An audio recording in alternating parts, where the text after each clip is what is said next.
For part 1 of my final project, I chose to cover the 20th century. Well, within the 20th century, I chose to cover the time period called the Roaring Twenties.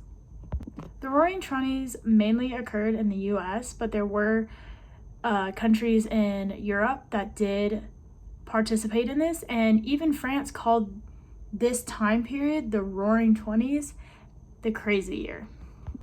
A surging and booming economy caused an era of mass consumerism, which led to just everyone having extra money to spend all the time. This led to the purchases of radios and going to the movies.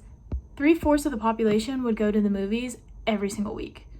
And cars became the most important product produced during this time period due to the fact that luxury cars were now super affordable for everyone.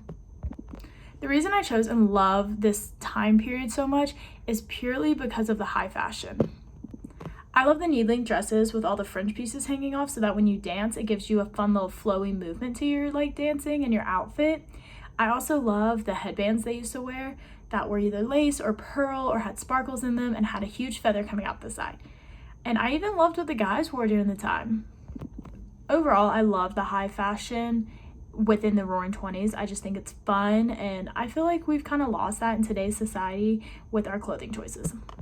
The movie that best describes this time period for me was The Great Gatsby. The movie starts when this guy named Nick arrives in New York City chasing after his American dream.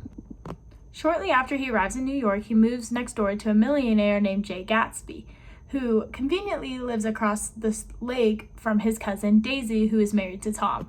Nick becomes very drawn into this wealthy lifestyle that he sees Jay living throughout the movie and even the book, because this is a book as well. And he falls victim to these illusions and deceits of the wealthy people. I just feel like this movie is a very good representation of the Roaring Twenties because it has your flapper girls in it, the party lifestyle that everyone loved in the 20s, how everyone just had so much money throughout this time period. Another thing that helped relate Great Gatsby back to the 20th century and the Roaring Twenties would have to be the prohibition laws that created a new class of new money. So it wasn't really creating a new class, it was more so of, hey, now we have all this money because everything's a lot cheaper because of prohibition.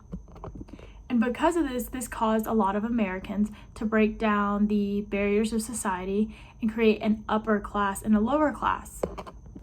And with this making a brand new social class, this opened the door for so many different things to start happening in the Roaring Twenties, and one of them was the overflow of money.